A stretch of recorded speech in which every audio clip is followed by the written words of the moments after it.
Thank you, Paras. Pranams to the supramental avatars. And good evening, everybody.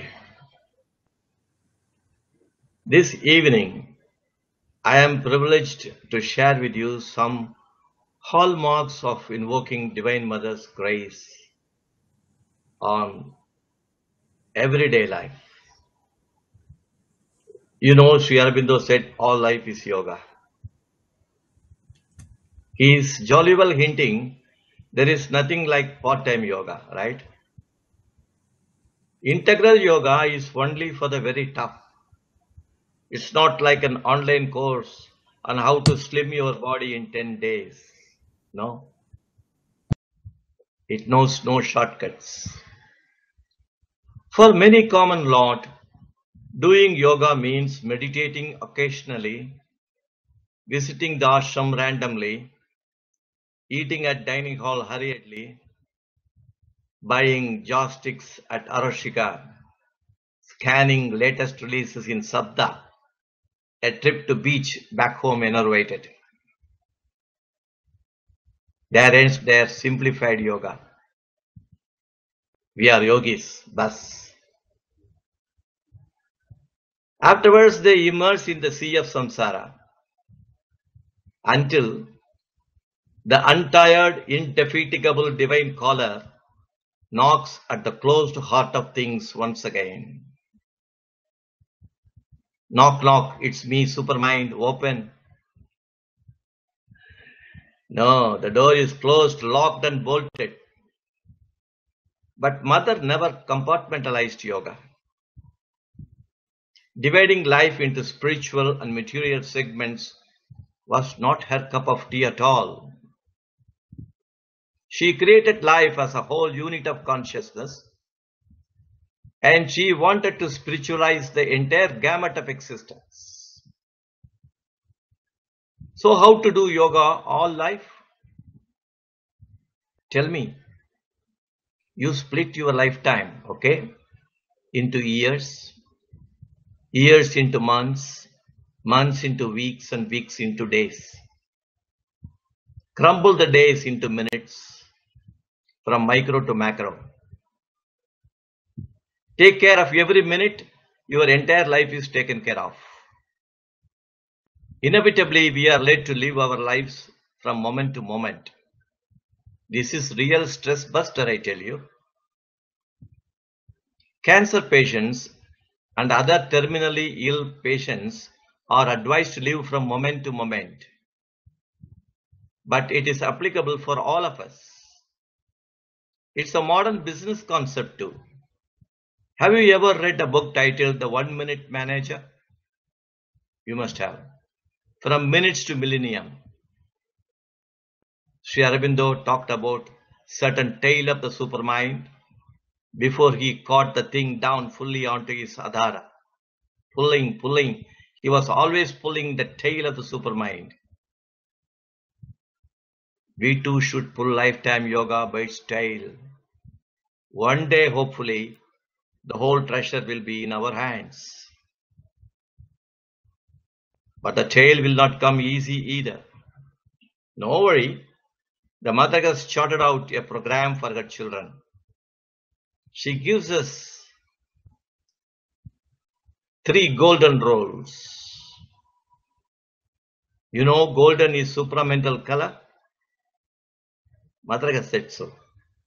These golden rules, if followed sincerely, should lead us to supramental gold. They are: number 1, be conscious. Number 2, step back. Number 3, remember and offer. We will discuss one by one. First, let us take the one, be conscious. To understand this step, one has to understand what consciousness is all about.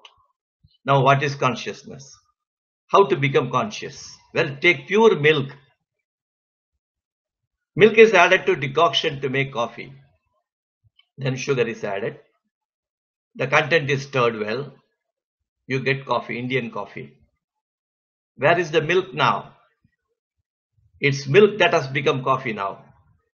If someone now says, I don't see milk, all I see is some brown liquid, he is an atheist. The milk is involved in it. Similarly, the original consciousness is involved in the decoction of matter, though we can't perceive it with eyes. This divine consciousness is the primary stuff all is made of. The entire universe, the cosmos, our material world, even man, an animal, everything. Now that clear, we agree we are all made up of the divine plenary consciousness. We are made up of such pure stuff called consciousness. Why we are unable to be aware of it? Why do we wallow in unconsciousness? Shankara would say due to Maya. Jesus would say due to our sins. Stephen Hawking would blame it on the Big Bang. But Sri Aurobindo would tell you, spirit is involved in matter, and matter is slowly revealing, manifesting spirit. Mother backing the concept of Sri Aurobindo describes how one of the pioneer emanations, pure consciousness, revolted and turned into unconsciousness. That's why we should be luminous gods already. We are only partially aware. We are like an iceberg immersed in the sea 3/4. Only the tip of the iceberg is seen. Similarly, we feel only the tip of the huge consciousness, the vast consciousness that we truly are. Mother says, know the full iceberg.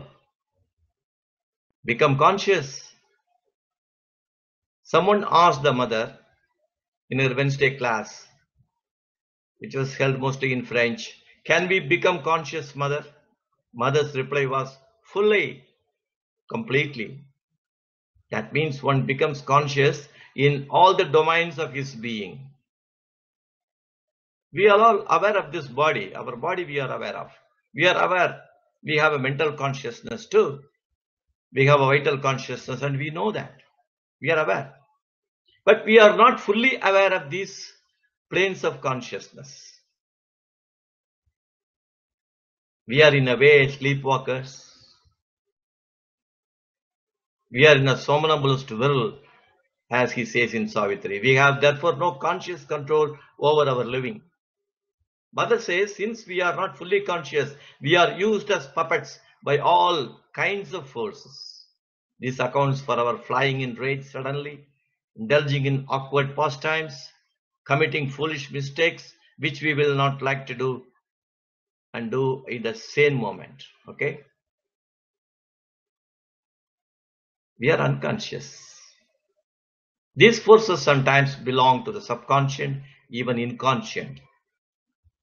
If we are not vigilant, those thousands of such adverse forces are on the alert to possess us. If you stop and suddenly ask me what's on your mind, like Mike does in Facebook status, I will blink like a firefly. If you give me time enough, I can manage my unconsciousness like I prepared this speech. But generally, we are all unaware of what the heck is going about inside us. Several kinds of adverse vital beings are ready to pounce upon us, possess an unconscious man or woman. In Savitri, Sri Aurobindo says, man nurses these dark undivine entities in their subconscious caverns. All that was undivine perished, records Asopati in his epic Ascension in Savitri. Once a sadhak wanted to leave yoga in the middle. That is the fashion, leaving things in the middle. Sri Aurobindo showed him something in meditation. A dark urchin, slum-like kid, dark kid, like being came out of his body and begged him not to drive him out. The man was terrified. Then Sri Aurobindo said, these kind of things lurk in you. Do you want to leave yoga? The man continued his yoga in the ashram. God knows what forces are we are hosting. Yoga means cleansing these undesirable entities which take advantage of the obscure consciousness man has fallen into.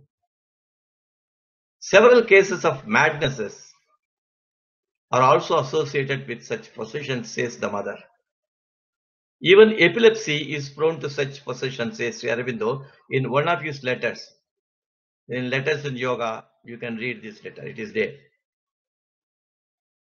From all these informations, it should become urgently obvious we become conscious in the true sense following mother's urging and admonition. How to bring it about? Is there a process? Fortunately, yes, there is one. But then we must know that the Supreme has put out into creation something called, in Sri Aurobindorian parlance, the psychic being. Upanishads declare the Absolute put out himself in a thumb size in man. This is the psychic being, the celebrated psychic being. This has nothing at present to do with what we usually call we, us. No, it's far off, it's deep inside us, hidden. It's entirely divine in its essence and origin. It is as though divine merchant was offering a sample of his immensity and luminosity to man. It is put out in all sentient, insentient beings. When mother was asked by a child if animals too were endowed with this gift, mother said, yes, but it's not developed or luminous enough as in man. But nevertheless, even animals are endowed with this gift. Because of this endowment, man can consider himself little above animals.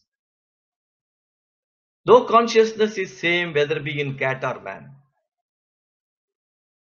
Unlike animals, man can become conscious quickly. Though some cats meditated better in the ashram than people. You know that? Mother said cats were very good vital mediums and taught the cats to meditate. She taught them. In fact, there are stories of some cats becoming more conscious than cats outside the ashram. One such cat, Kiki or something, I don't remember the name, it yielded kittens and lifted them one by mouth and dropped them at the feet of the Lord Sri Aurobindo. Were not these animals more conscious? Well, we are more than animals. High time we realize this. If cats can surrender so religiously after a few meditations, what man should do with the splendor in his heart region called psychic being? We can contact this precious heavenly psyche. All of us have glimpses of this light in us in extraordinary moments. By flash it comes and goes. In those moments, our petty egos drop.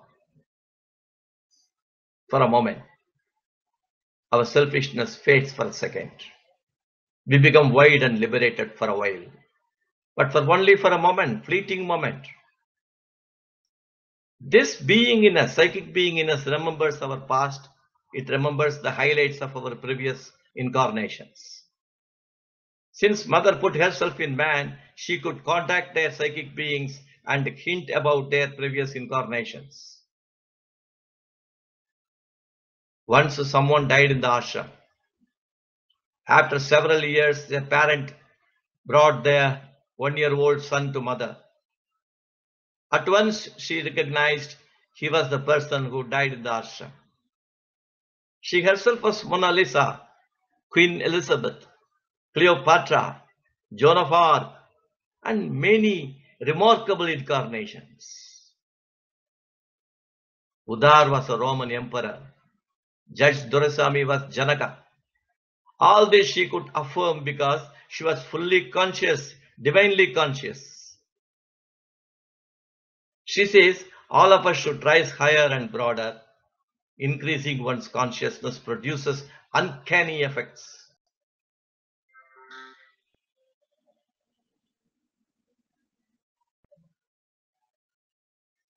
An ignorant man after yoga writes illumined poetry. An ordinary girl after yoga begins to dance admirably. A bathroom singer finds his voice cultured beyond credible limits, improving. Consciousness is magical. One develops telepathy and durdrashti, seeing far off happenings. Those days, there were no televisions. Perhaps that was a boon, not having technological gadgets as we have today. People developed insights, inner capabilities. They flowered naturally, spontaneously. It is only when man turned his awareness outside on Prakriti, nature, that insight was replaced by invention. Do you know when telephones became popular in India? In those days, mother condemned, saying they are diabolic phones. Yes, she has said that. I have read it. What she would say to present day mobile mania, she alone knows. Science has blunted man's innate capacities. Without television, a man saw distant happenings and reported to others in history. His name was Sanjaya. Sanjaya, a blind man, explains the happenings in battlefield Kurukshetra in Gita. How? Power of consciousness, sir. Mother says it's consciousness that uses and makes our eyes see, ears hear, as in the Ishan Kena Upanishads. But it can use other means too. Mother said she could see, actually see, virtually see what was happening behind her back.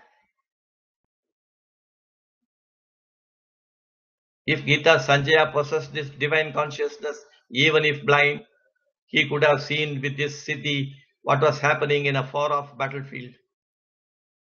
Perhaps it's the third eye, also called projecting one's consciousness. We project our consciousness many times, don't we? Haven't you? Think about it. When you think of someone intensely, a part of your consciousness leaves you at once. Soon you return.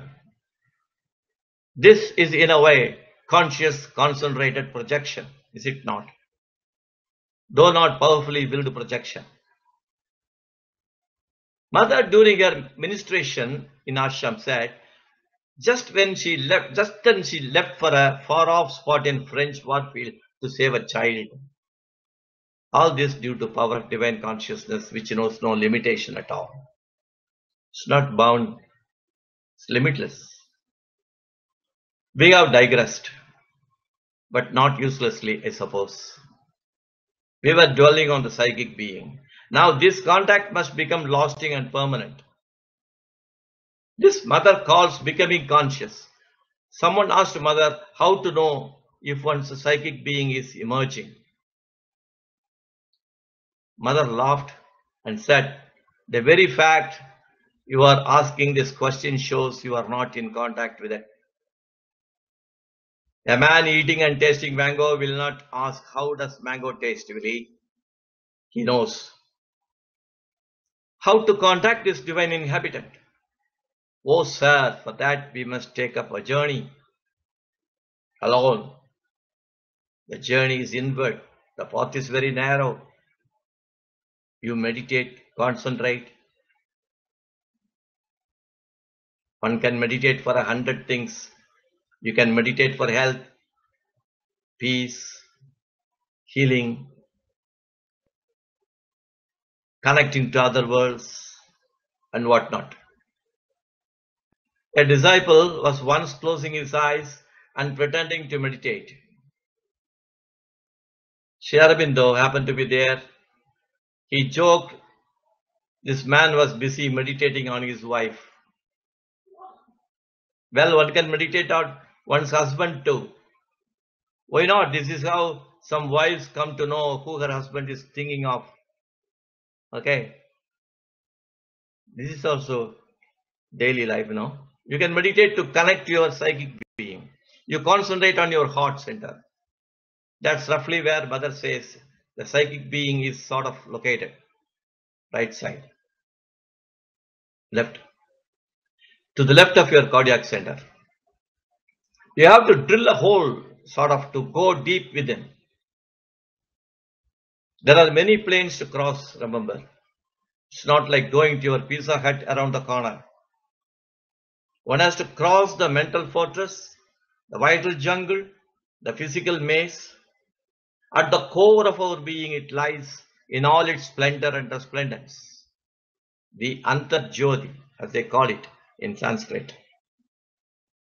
Well, we know we cannot do it by ourselves. That's why man has not exerted much. That's why he is busy with outside world. Sri Aurobindo says, if only man knows how much joy and bliss it gives him to unite with God, if even once he tastes it for a second, he will go all out to seize upon it and possess it. Unfortunately, he is not aware. This psychic consciousness is managing the world of us today somehow. The little light humanity has, the brittle joy it experiences now and then, the delight it stumbles upon rarely, are all due to its grace. If you ask mother, mother, please tell me a shortcut to contact my psychic being, I am sure she would say, aspire, my child, aspire. Yes, aspiration drills holes into our black veils, veils that stand between us and God. Lucky were those who lived with mother, Mother used to look penetratingly into the eyes of sadhaks when they stood before her for darshan. She gazed into their eyes intently, piercingly, drilling holes into the black void. Like an arrow, her luminous gaze pierced the obscure screens of unconsciousness until it met the soul. We wish we were there at the time. Well, these were a fortunate few. Mother opened the heart center for them and helped them find their psychic beings. Well, we are blessed, little less, but her help is there. Sri Aurobindo says in Savitri, her inward help unbar a gate in heaven. She can throw open the golden gate inside for us. But we must do our part. When someone asked, since she was a divine being, she could use all people in the world as her instruments, can't she do it? You know what she said? Yes, I can. But the instrument must be good. I cannot play on a piano with broken keys. So we are all pianos with broken keys. We must mend them. So we have to aspire. Like the perfumes of India that go upwards, she says in her prayers and meditations. You have watched them, the fumes that go up steadily. Like that from our heart, aspiration goes up and blessings come down. When we aspire from our hearts, with love coupled with devotion, the psychic is prompted to advance to the front. It moves forward.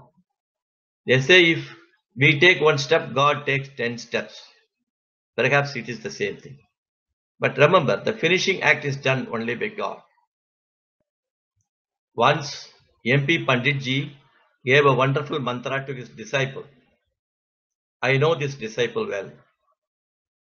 From him I came to know of the mantra. The mantra is, Mother, please take me deep, deep, deep to my psychic being.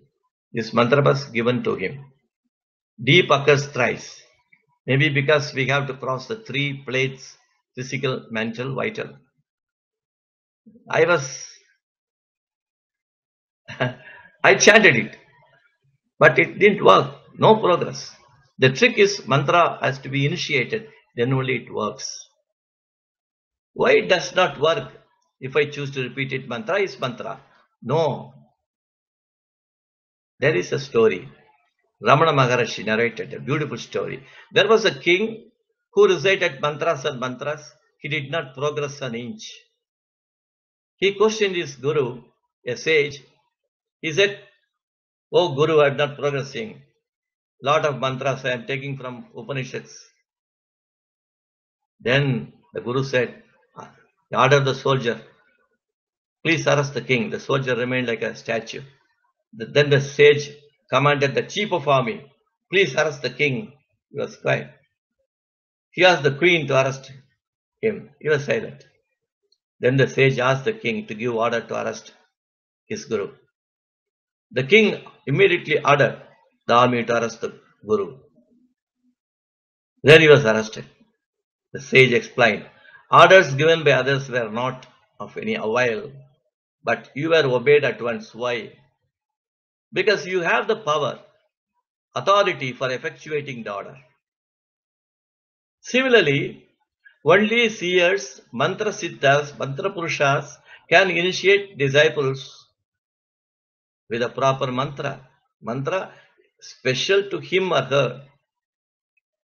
Even Ram mantra, which is a very soft mantra, can do harm. Otherwise, chanting mechanically mantra, one can as well chant Coca-Cola or Fanta all the same. No effect. So what will you do? What will you do when there is no initiation? The way is the heart. You love the mother. Problem is love cannot be cultivated. Even that she has to shower from inside. But we have to try. We have to do some enabling sadhana. The sun shines on all plants, but the plants too grow, leaping towards light to catch the brilliance above. Like that in aspiration, and love, we desire to meet our parent light. It's our treasure, it's our birthright. No one can steal away, says Savitri. The psychic being, this inner indwelling Godhead, that's the mother. With this faith and love, if we aspire, we can connect with the psychic being. How much effort we put to connect our gadgets with networks? We try Wi-Fi, we try 4G, 5G, but this is a secure connection, sir. Already connected, but not used because the modem is not all right. It's not switched on. Switch the modem of aspiration, you will see it connects at once immediately. Okay? Thus, if we become conscious at all, 3 levels of our being, we start treading the celebrated sunlit path. We moved from darkness to light before, now we move from light to light. Remember, transformation of the body is entirely another domain. Totally different. Transforming the physical consciousness was not in the agenda of previous yogis at all. They never worried about it. Though Vallalar Sri Yukteswar Ji attempted it to some extent. God realization stopped with uniting with one's divine center. Self-realization. That was the peak, hitherto. Even mind and vital were not consummated in perfection. That's why Vishwamitra could curse Harishchandra, or some yogi embraced a girl bathing in Ganges along with him. The job was not done completely. Something was left unattended. The change of the transmutation was selective or exclusive and not at all inclusive and integral as in Sri Aurobindo's yoga. But Sri Aurobindo preferred nothing less than a perfect perfection. It's a beautiful term. Perfect perfection. Only he could coin such a beautiful phrase. I will cite one incident that took place in the lives of the supramental avatars. One's mother transcended into overmind region. Overmind, is the region of gods. It's there she even saw Narad Muni standing with his celestial tambour. Mother had touched this region and it was splendid. Miracles after miracles started happening in the ashram. Easily the gods would have manifested on earth and a new religion could have opened up for humanity. For earth consciousness was put into direct contact with the overmind. Mother reported the happenings in the subtle world to Sri Aurobindo. He smiled and he said, "No, we don't want anything less than the supramental." He would not settle for anything less than that. You know what? Mother obeyed him and dissolved such a rich and rewarding experience in a jiffy.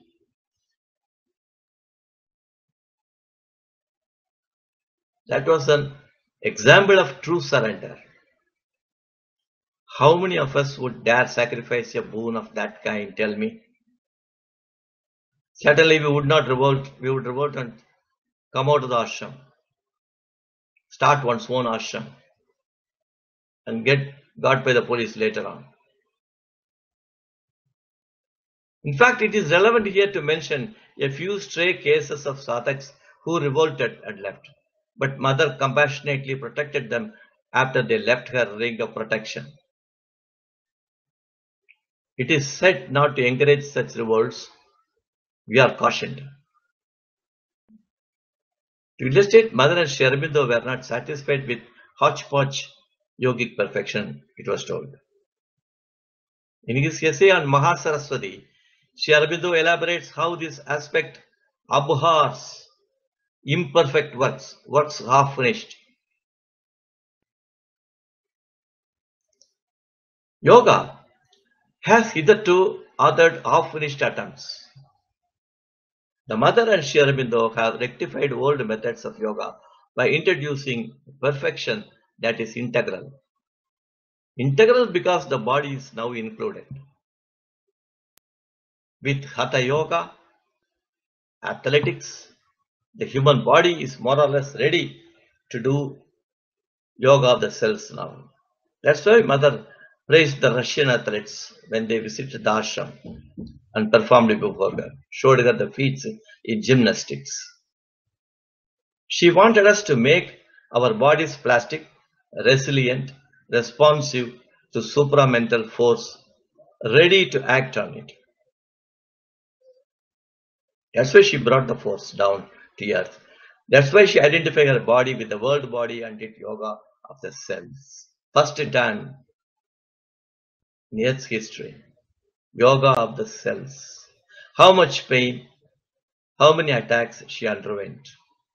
Her sacrifices on this front are still unknown, and she toiled, taking on her sufferings of us, miseries, innumerable, to possess a glorified body instead of a crucified body. Herein lies the cardinal difference between the sacrifices of the mother and the son. So she wants our bodies to become conscious. Every cell of our body must become conscious. They are studying stem cells, DNA. Soon it will be discovered as a result of her yoga that cells are holding answer for this mystery shop called the body. She said, becoming conscious, you start applying the force on the affected parts of your body. She cited the example of a Himalayan yogi sleeping on nails, walking on water, doing all kinds of miracles, but could not cure his 30 years of toothache. That kind of yoga is useless to mother. For modern materialistic man, even yoga must be utilitarian. Mother would approve of it. It should serve his daily living. Then I will say mother's yoga is practical. By using my psychic force, I can cure a headache here, a backache there. It's pretty handy. He said, I like it. I welcome it. In a way, man's physical discomforts would be handled better with his faith in divine consciousness increasing. That is why we must become more conscious. After all, God cures and doctor takes the fee. Let man cure himself and keep his money at least. So far regarding becoming conscious. It's a vast subject and it would stretch indefinitely. I stop here to proceed to the other aspects. Next is stepping back. It can best be illustrated as imagine a man who wants a good house, beautiful house, but He always lives outside the house. What a pity. Has a house but lives outside. Mother says most of us live in our external being projected outside as though. We are touched by all sorts of influences. When we meet something ugly like us, we are shocked. This is the reason of finding others ugly and they finding us equally ugly. Because we are projecting ourselves outside. Everybody is. The best way to meet this everyday difficulty is to step back. We have to go deep within ourselves and seek refuge in the cavern of our hearts of silence in the hands of joy. This is the method Mother suggests to front the assailing superficial forces outside. If someone is angry with you, you are asked to keep your poise and calm. And the opponent's vibrations, finding no support, will automatically subside. You have gained your victory. Mother is asking us to win such small victories every day. Now and then we must win these victories. Well, she offered me one such chance yesterday for me. I finished typing my speech on stepping back. Okay. I went away for a while, keeping my mobile on the table.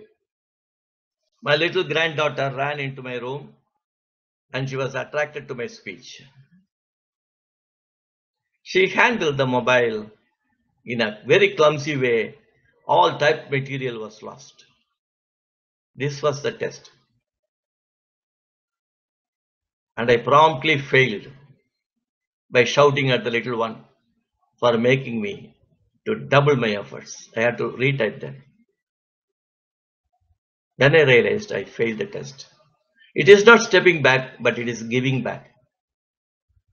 And yet I dare talk to you on stepping back now. But Mother is an ocean of patience. In the book, The Mother, Sri Aurobindo writes, the Divine Mother bears patiently with man's 1,000 imperfections. Well, I have still 999 imperfections to commit. Jokes apart, I learned we must never lose control. Yesterday it was a lesson for me not to speak without stepping back, not to act without stepping back. Step back and call on the divine force. You will receive the answer. We will thus be learning to detect her will in all we do. Because when man acts or speaks in ignorance, he initiates a certain determinants, chain of events that create a chain of events and circumstances, which is known as karma. How do we know what we do will end up well or land us in trouble? There is a national example.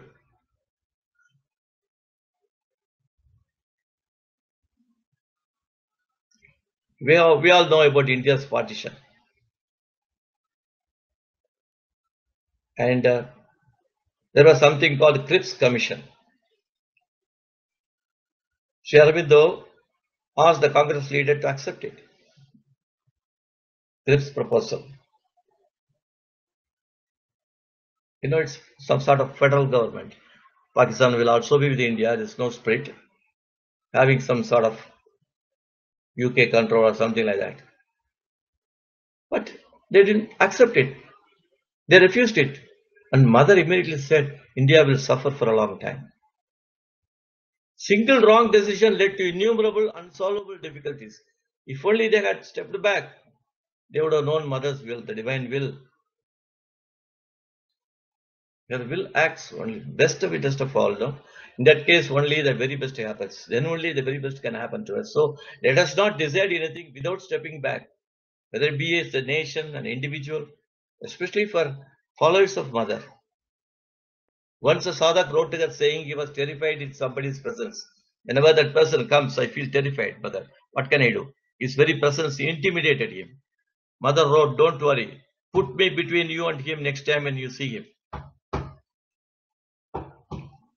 Then he started practicing. Imagine that Mother's image was between him and the person. The fear left him and the person also left him. So we can take Mother wherever we go. There is a photo of mother walking along with Pranabda in beach. Have you seen it? Mother would walk with outstretched hands on the beach with Pranabda. Whenever I go for my evening walk or morning walk, I used to imagine mother was walking next to me on my right. When some car comes on my right, I will shift her immediately to my left. Without knowing it's mother who is protecting me and not me mother. I enjoy this experience. And accidents. Stepping back is useful even during accidents, mother says. We know accidents happen because of unconsciousness. If you are not careful, accidents occur. And carelessness is unconsciousness. If you are conscious, accidents never happen. They can be detected beforehand. Mother had an experience when she went to a nearby village near Pondicherry. She got out of her car, and the moment she was about to put her foot on the earth, she was informed of a snake near her feet. Intuitively, the body informed her. She felt it intuitively. And she asked the snake, "What do you want?" And the snake went away. Well, that's for fully conscious divine beings. She says if any accident should happen at all, she does not wish such a thing, but in case it happens, the person involved has a fraction of a second before it actualizes. If in that split second you can step back and call mother, help comes and you are saved. It's the same thing said in the Gita, I think. If you remember me at the last moment of your death, you come to me. Krishna is speaking about stepping back, I believe. Well, death is also an accident. And before it actualizes, we could call Krishna. He will prevent the accident from happening. The ill effects of the accident will stop and the soul will be drawn into himself. That is also a kind of stepping back. If death is an accident. Mother said death is an accident. It need not be. It did not happen at all. It has to disappear one day from earth consciousness. Now comes the last one, remember and offer. In a beautiful proposition it is. Remember and offer. We should remember the mother always. Our souls belong to her. Remembrance is easy, natural, spontaneous. You can meditate on her, concentrate on her. That's remembering. You can concentrate on her photos.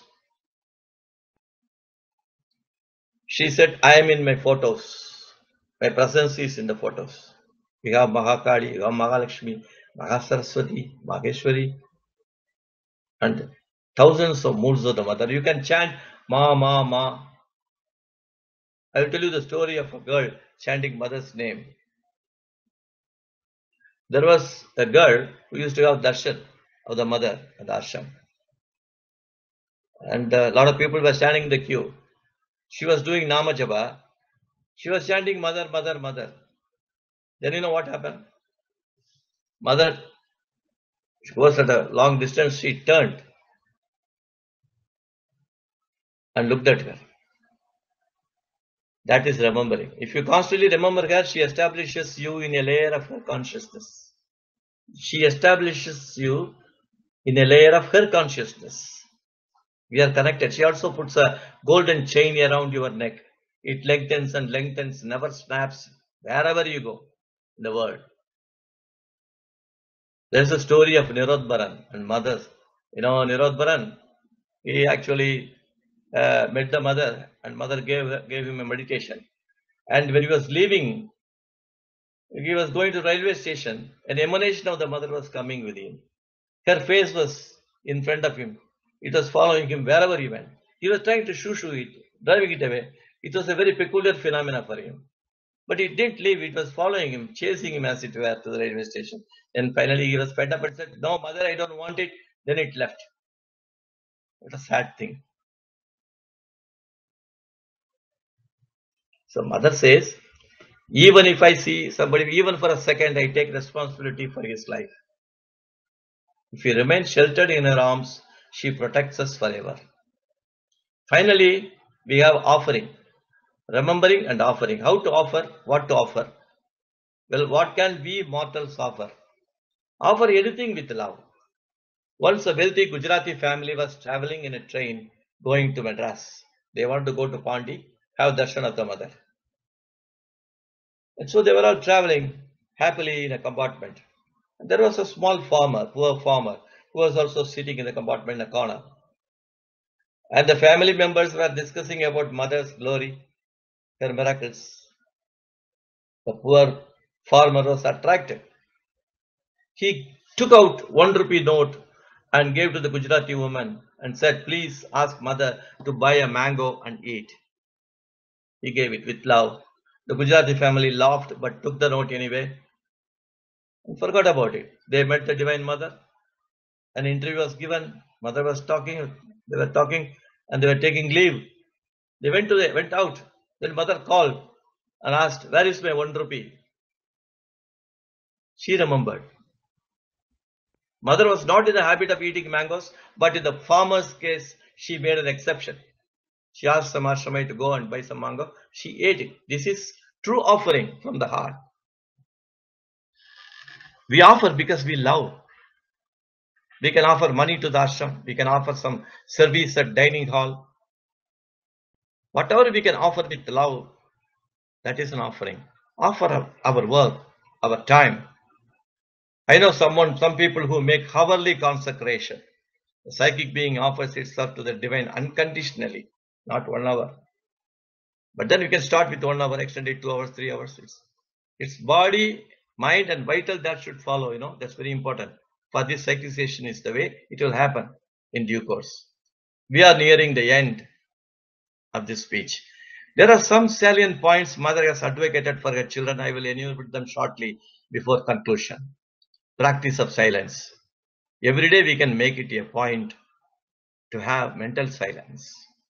Silence is the birthplace of the soul, says Sri Aurobindo in his magnum opus, Savitri. We can sit quietly under a tree, on a seashore, and any environment that is conducive to our spiritual progress.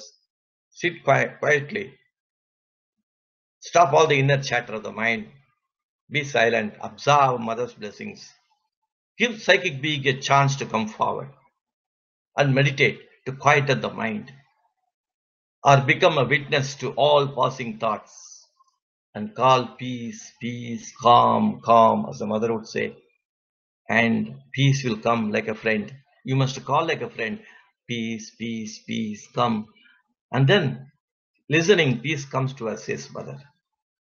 And we have to avoid lies and speak the truth always.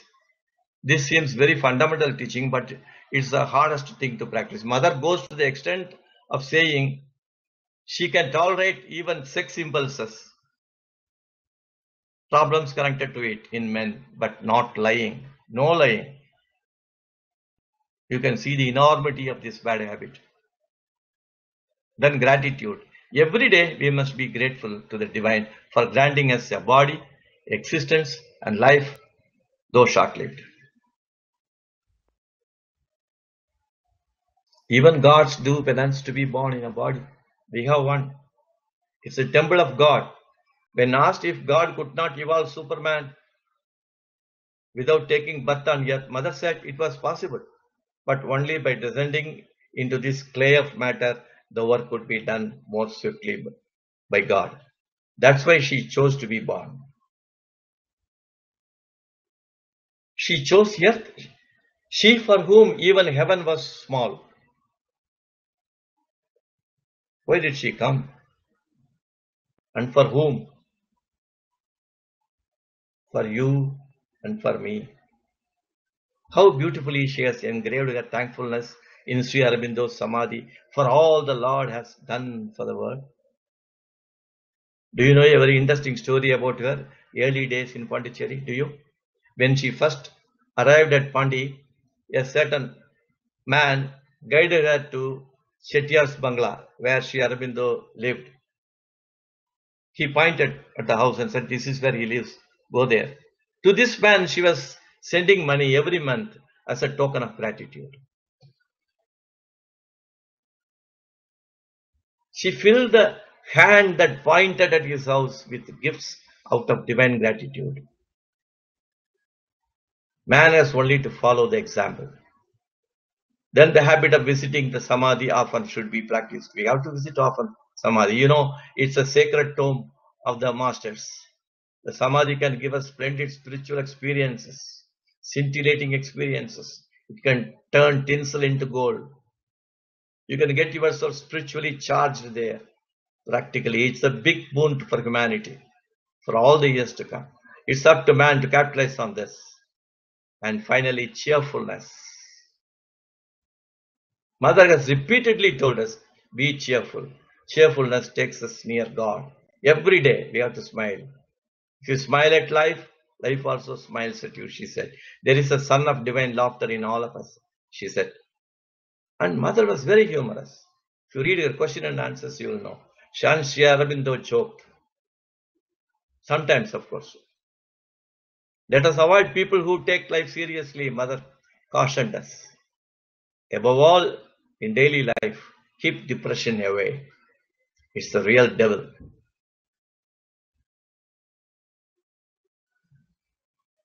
Well, that's all now till we meet again.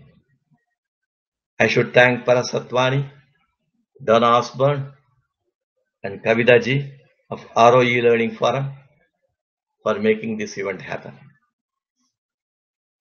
Thank you.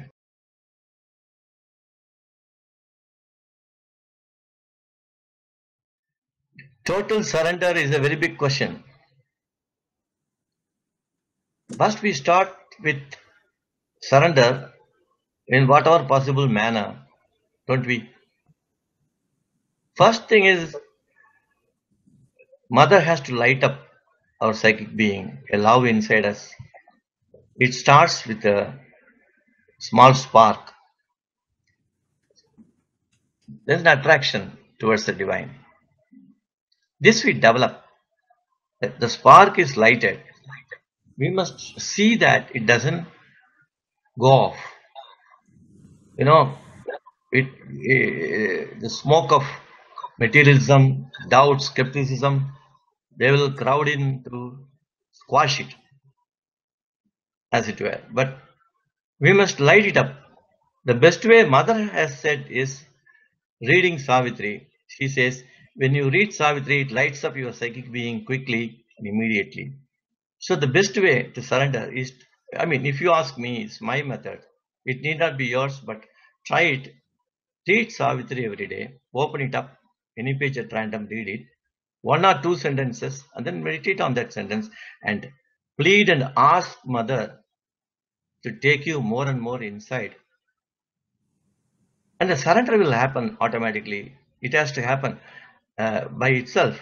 It cannot be explained. It has to happen. But this light, we must see that it doesn't quench.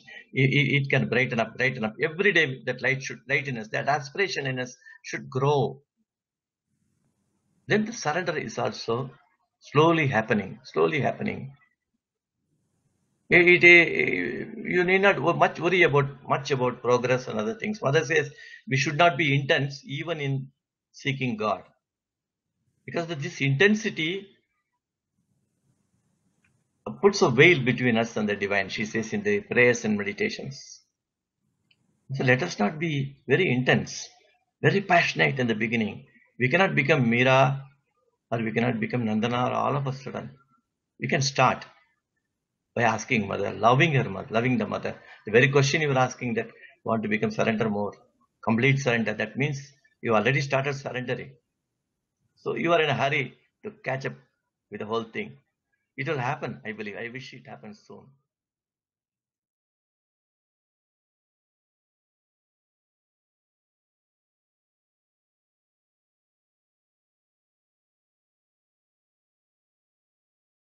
I was telling mother did not classify between material and spiritual. For her, the entire consciousness is one. It is one consciousness that has made itself, from the spirit, pure spirit. It has become matter.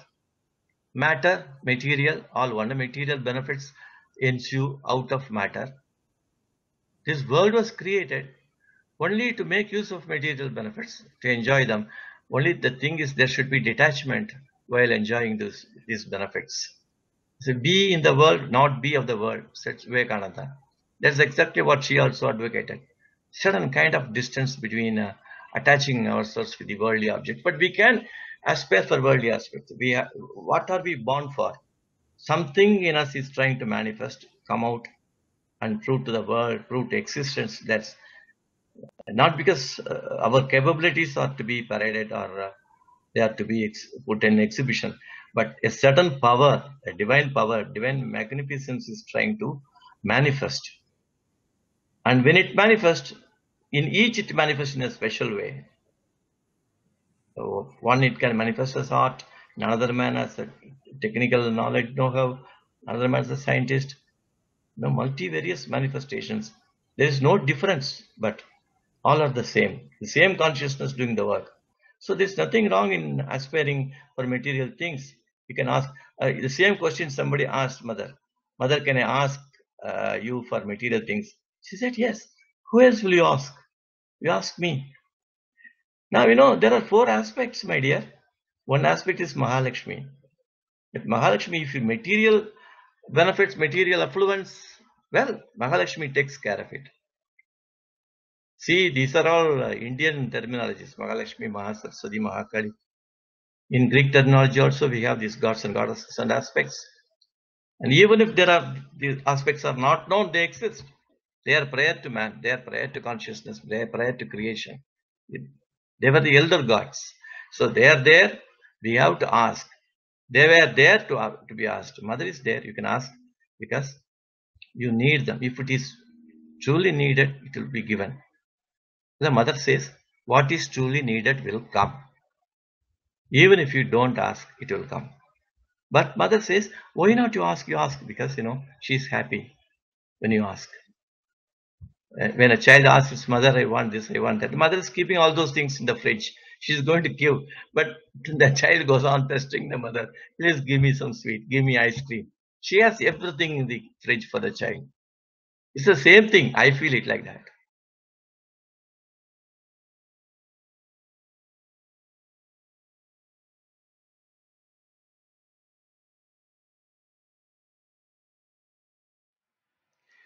See, we must always remember the mother.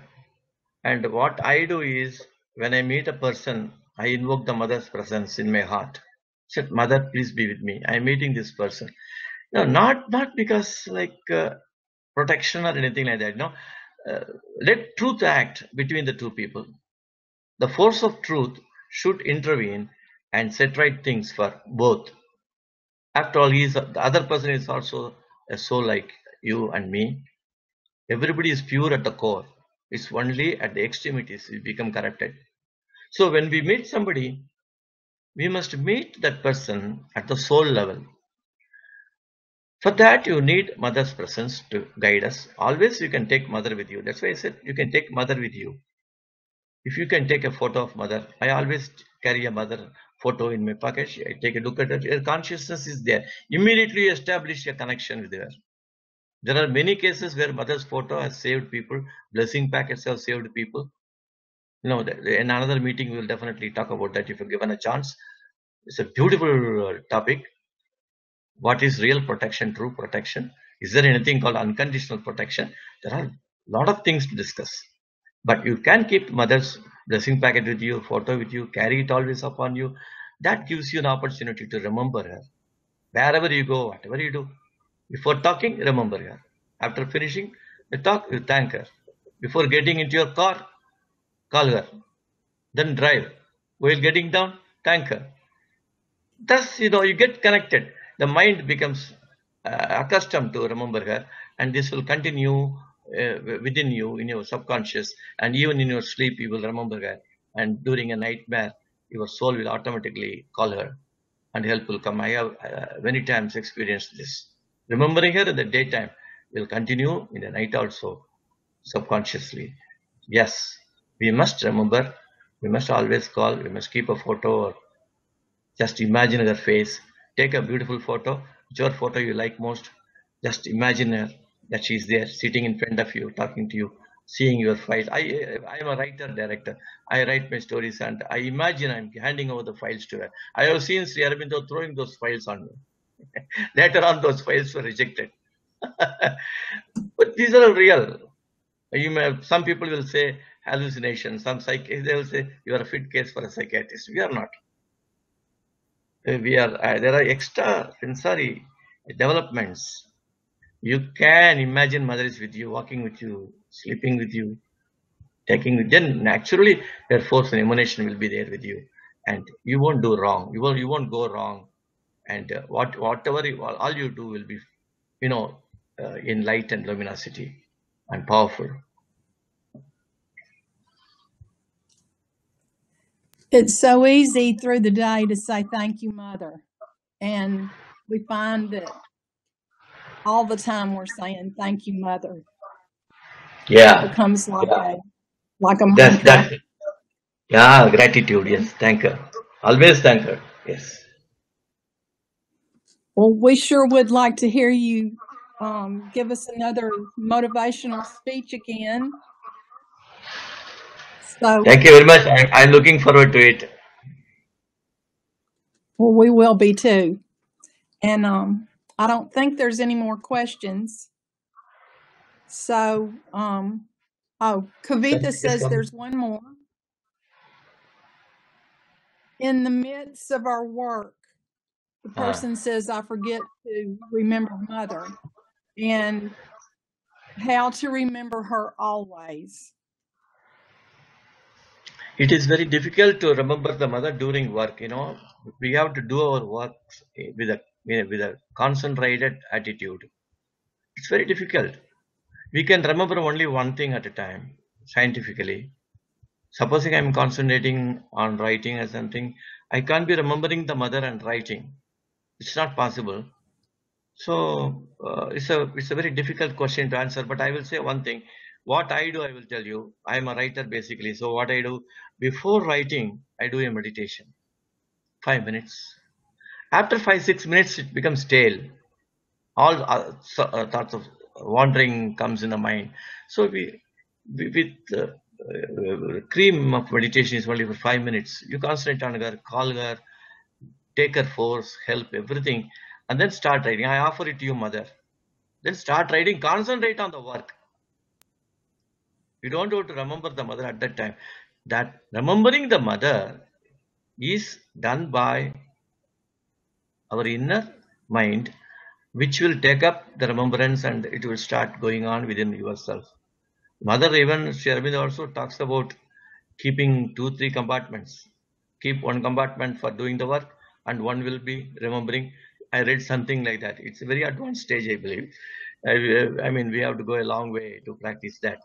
But we can all do one thing. We can remember the mother, invoke the mother's presence before doing anything. You can do one thing. I write one page, remember the mother. I finish it, offer it to mother. Mother, I have finished this page. If there is anything, you tell me. You will enter my consciousness and correct it now or later. Now I go to the next page and surrender it and do like that. Cut it into parts. Remember, cut your work into small parts and start offering now and then, now and then, now and then, without losing your concentration on your work. That's important because it is that concentration on your work that can be perfected. That should be perfected. Then slowly a stage will come when you won't use your mind to know things. Consciousness will do it. Consciousness will do it. Don't think. When somebody asked Sri Aurobindo to write something, he said, "No, I don't. I am fed up with this mind. I do not want to use my mind anymore. No more mental things," he said. He has gone to ascended to such heights that things came, descended. Even Savitri, life divine, descended en masse from above. So such things will happen in a very advanced manner. Sometime later, when we become truly great yogis, with the grace of the mother, then all your work need not concentrate. We just go, the work gets done by itself. We have got several self parts in us. We must first know slowly, you must go gradually.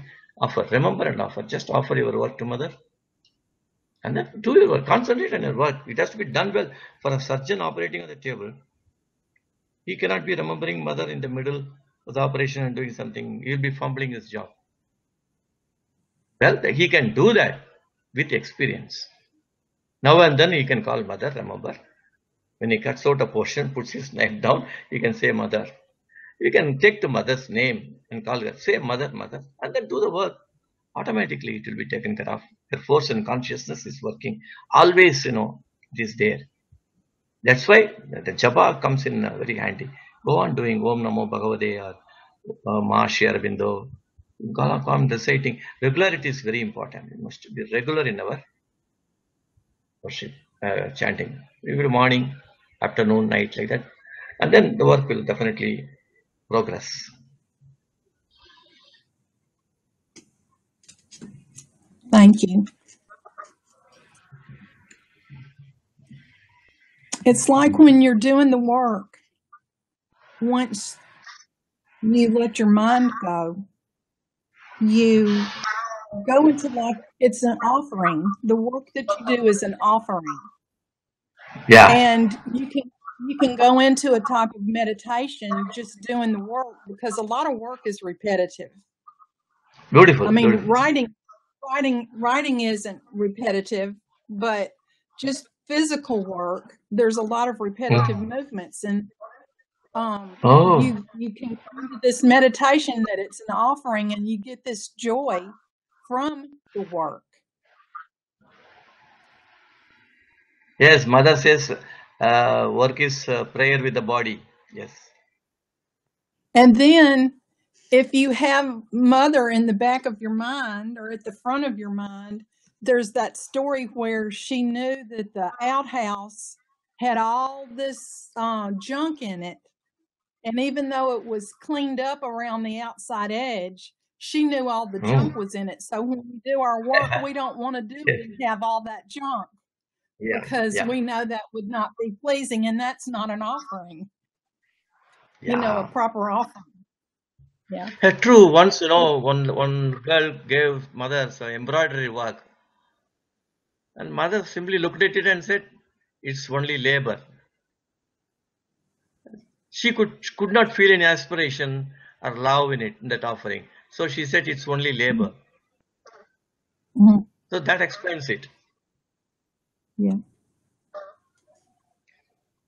Well, we've gone over for the day, so we should probably close it out for now, and we'll have this as a recording. It will be, I don't know exactly which location, probably in Search of the Mother on Facebook. We'll have a link, and if you're on an email list, you'll get a link to this recording.